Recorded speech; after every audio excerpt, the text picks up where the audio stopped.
जरा सोचो, भगवान सूर्य रोज हमारी लाइफ में रोशनी लेकर आते हैं, लेकिन साल में एक समय ऐसा आता है जब उनकी रोशनी होते हुए भी समय कुछ रुक सा जाता है। काम डिले होने लगते हैं, रिश्ते अटक जाते हैं, चीजें लटक जाती हैं। अक्सर बहुत कुछ होता है जिंदगी में जो बहुत स्लो हो जाता है। पैसों की परेशानी आ जाती है, करियर स्लो हो जाता है, काम अटक जाते हैं, बहुत कुछ होता है। कब होता है ऐसा? ये मैं किसी कर्म की बात नहीं कर रहा, ये मैं बात कर रहा हूं खर मास की। जी हाँ, साल में एक बार जब खर मास आता है तब हमारी जो गतिविधि है जीवन की वो स्लो हो जाती है।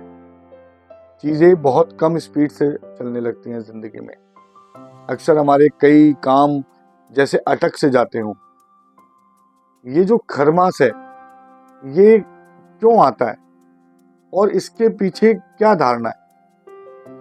अगर मैं मार्कंडेय पुराण या पौराणिक कथाओं के हिसाब से आपको बताऊं तो ये जो खरमास आता है ये एक राशि परिवर्तन के फलस्वरूप आता है। जब गुरु अपनी ही राशि में प्रवेश करते हैं, धनु या मीन के अंदर, तब खरमास आता है। और इस खरमास से जुड़ी हुई जो सबसे प्रचलित और पौराणिक कथा है मैं वो आप लोगों के सामने रख देता हूँ।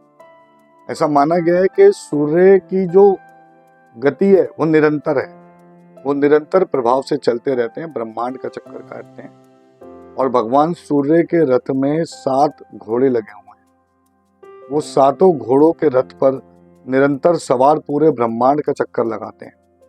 जब पूरे ब्रह्मांड में वो घूमते रहते हैं और घूमते घूमते एक समय ऐसा आता है जब उनके घोड़े थक जाते हैं और थकने के फलस्वरूप भगवान सूर्य उन्हें एक जगह रोककर पानी पीने के लिए कहते हैं और कुछ देर आराम करने के लिए कहते हैं।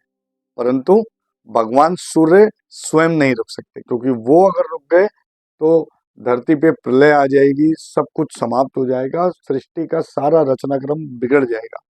इसीलिए उस टाइम पर उन्होंने वहां खड़े हुए 2 गधों को, जिन्हें खर कहा जाता है, गधे मतलब खर, उन गधों को अपने रथ में लगाया और कुछ समय तक अपने उस गधे वाले रथ को ब्रह्मांड के चक्कर में लगाया। जैसे कि हम सभी जानते हैं कि गधों की गति, खर की गति घोड़ों के समान नहीं हो सकती, इसीलिए वो थोड़ा धीमी गति से चलते हैं और जितनी भी सृष्टि का रचनाक्रम है वो स्लो हो जाता है और तब तक स्लो रहता है जब तक खरमास चलता है। और एक निश्चित अवधि के बाद, जैसे कि हमारे माना गया है कि पूरा 1 महीना लगभग जब बीत जाता है तब भगवान सूर्य उन गधों को वापस हटाकर अपने घोड़ों को वापस अपने रथ में लगाते हैं, क्योंकि तब तक वो पूरी तरीके से स्वस्थ हो चुके होते हैं, आराम कर चुके होते हैं और फिर से सूर्य के रथ में दौड़ने के लिए तैयार होते हैं। इसीलिए खरमास हर 100 वर्ष में एक बार जरूर आता है और इसीलिए इस महीने में अक्सर बहुत कुछ अलग हो जाता है। खर मास में स्पेसिफिकली आध्यात्मिक कार्य करने के लिए बहुत अच्छा समय होता है, परंतु मांगलिक कार्य करने के लिए ये अच्छा समय नहीं है। क्या अंतर है? आध्यात्मिक कार्य, यदि आप पूजा पाठ कर रहे हैं, यदि आप कुछ भी अच्छा कर रहे हैं, कुछ भी ईश्वर का वो कर रहे हैं, नाम ले रहे हैं, कथा आप कर रहे हैं या कोई मंत्र जाप कर रहे हैं या आप अपनी एनर्जी रिफॉर्म करने के लिए ईश्वर की साधना कर रहे हैं, अगर मैं सरल भाषा में कहूँ तो ये आपके आध्यात्मिक जीवन का रीसेट करने का एक टाइम है। इस टाइम में आप अपने कर्मों को रीसेट कर सकते हैं, अपने बुरे कर्मों पर उनका प्रभाव अपने जीवन से कम कर सकते हैं और आध्यात्म की ओर अपना रुझान, अपने स्पिरिचुअल जर्नी की ग्रोथ कर सकते हैं ईश्वर की उपासना करके। और मांगलिक कार्य कौन से हैं? जैसे गृह प्रवेश आपको करना है या आपको कोई शादी, सगाई, इस तरह का कार्यक्रम करना है या कोई नई दुकान या शॉप चालू करनी है या कुछ भी नया घर बनाना है या कोई नया कोई भी नया काम आप शुरू कर रहे हैं तो उन सभी चीजों के लिए ये समय उपयुक्त नहीं माना गया है। शास्त्रों के हिसाब से इस समय में कोई भी मांगलिक कार्य करना सही नहीं होता और उसको इसमें करना भी नहीं चाहिए। उसके करने से उसके दुष्परिणाम ये हो सकते हैं कि आपका जो मांगलिक कार्य जिस उद्देश्य से किया हो उसकी सही पूर्ति ना हो। अब अगर मैं बात करूं इसके आगे कि और क्या क्या इस महीने में आप कर सकते हो, उनमें स्पेसिफिकली आता है कि आपको कोई भी ईश्वर की उपासना या आपको कोई साधना शुरू करनी है या आपको लगता है कि आपकी जो स्पिरिचुअल जर्नी है वो कमजोर हो रही है तो आप उस पर काम कर सकते हैं। ऐसा माना जाता है कि इस टाइम में सूर्य अपने स्पिरिचुअल मोड में चले जाते हैं और ये वो टाइम है जब आप अपनी कुंडली में अपनी एनर्जी को एकाग्रचित करके उसे जागृत करें। ये समय खुद को जीतने का है और जब आप खुद को जीत लेते हैं तो दुनिया जीतना आपके लिए आसान हो जाता है। तो इस समय में यदि आप अपनी स्पिरिचुअल लाइफ के बारे में ध्यान देंगे तो बहुत अच्छा रहेगा। अक्सर इस मास में देखने को क्या मिलता है कि लोगों के बहुत सारे काम अटक जाते हैं। जैसे अगर कोई केस है वो पेंडिंग हो जाता है, डिले हो जाते हैं काम, या आप के रिश्तों में आपके कड़वाहट आ जाती है या मिसअंडरस्टैंडिंग डिवेलप हो जाती है, या फाइनेंशियल रिलेटेड काम अक्सर अटक जाते हैं। आपको बनते बनते काम अक्सर अटक जाएंगे या डिले हो जाएंगे, या किसी से पेमेंट लेनी है वो रुक जाएगी, या किसी को आपने उधार दिया हुआ है वो वापस नहीं आएगा। तो इस तरह की समस्याएं अक्सर इस टाइम में देखी गई हैं। इस टाइम में क्या स्पेसिफिकली नहीं करना चाहिए? इस टाइम में कोई भी मांगलिक कार्य, जैसे कि मैंने पहले ही बताया, बिल्कुल नहीं करना चाहिए।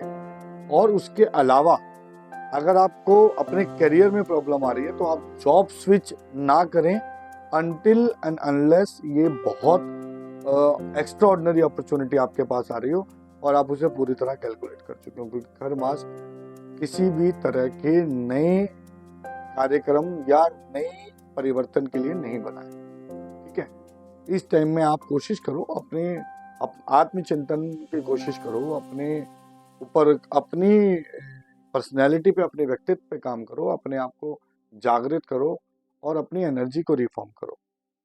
मैं आपको कुछ छोटे छोटे उपाय आज बता देता हूँ जो इस हर मास में आपको, ऐसे कौन से उपाय हैं जो आपको करने चाहिए जिनसे आपकी जो लाइफ में डिले हो रहा है वो ठीक हो जाए और आपके जो भी डिस्टर्बेंस है वो दूर हो जाए।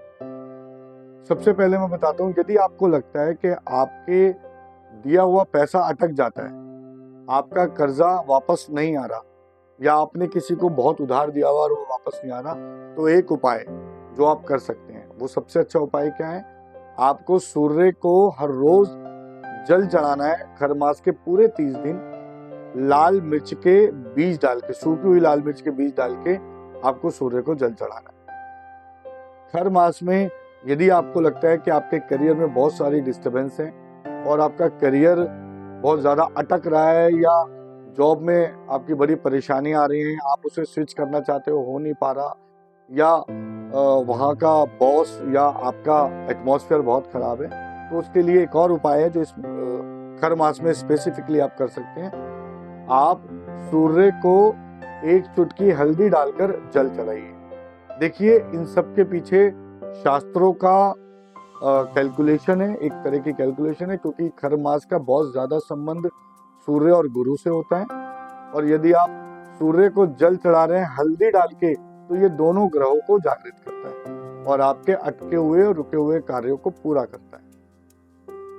खर मास में क्या क्या और नहीं करना चाहिए?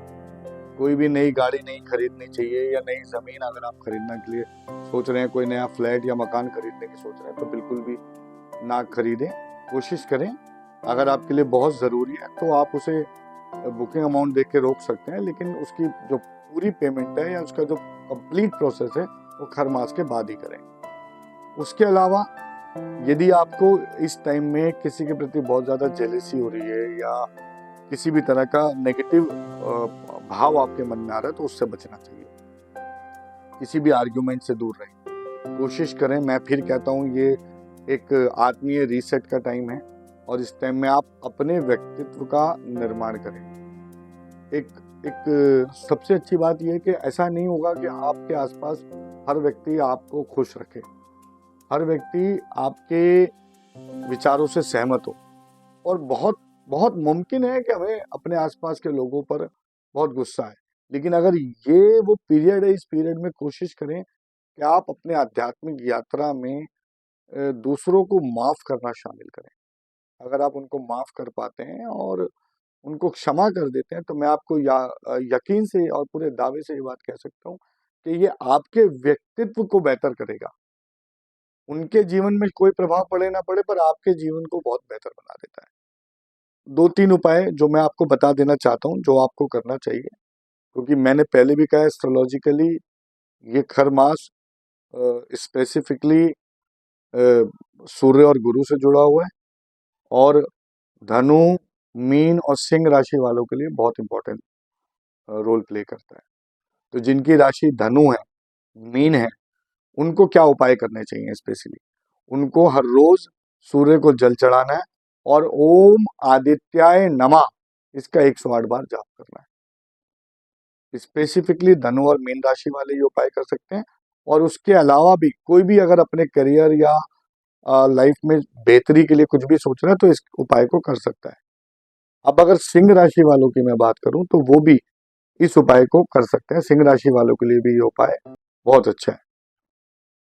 धनु और मीन राशि वाले जिनको अपनी पर्सनल और प्रोफेशनल लाइफ में ज्यादा डिस्टरबेंस आ रही है, वो इस पीरियड में कुछ दान अपने जीवन में ऐड करें। जैसे अगर वो हल्दी का दान कर सकते हैं, या पीली चीजों का दान कर सकते हैं, पीले फल, पीले फ्रूट, या पीले रंग की कोई भी मिठाई अगर वो किसी भी नीडी को डोनेट करते हैं, स्पेसिफिकली ऑन एवरी थर्सडे, उनके लिए बहुत अच्छा रहेगा।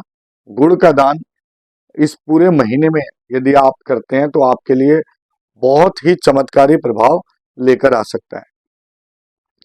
इसके अलावा एक काम जो मैं कहता हूं सबको करना चाहिए खर मास में, वो है शाम के समय घर में गाय के घी का दीपक जलाएं। अगर आप गाय के घी का दीपक शाम के समय घर में जलाते हैं, तो आपके रिश्तों में बहुत बदलाव आएगा।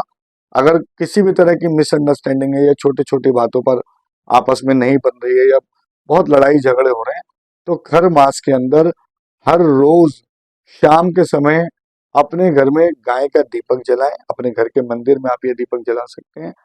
इससे पूरे घर में एक पॉजिटिव ऊर्जा का संचार होगा और आपस में सद्भाव बढ़ेगा। तो दोस्तों, मैं ये कहना चाहता हूं कि ये खर मास किसी भी तरह नेगेटिव नहीं है, ये पॉजिटिव है। ये एक तरह का आत्मीय रीसेट का टाइम है। ये बस टाइम है अपने आप को जीतने का। अगर आपको खर मास से जुड़ी हुई ये सारी जानकारी अच्छी लगी है, और आप भी चाहते हैं कि आपके लिए और आपके परिवार के लिए पॉजिटिव एनर्जी आए, और आप इस खर मास का मैक्सिमम बेनिफिट उठा पाए, तो आप अपने आप को तैयार कीजिए और कमेंट में लिखिए, मैं तैयार हूं, आई एम रेडी। कमेंट में लिखिए और एक पॉजिटिव ऊर्जा, एक पॉजिटिव इंटेंशन यूनिवर्स में भेजिए, वही लौटकर आप तक वापस आएगी।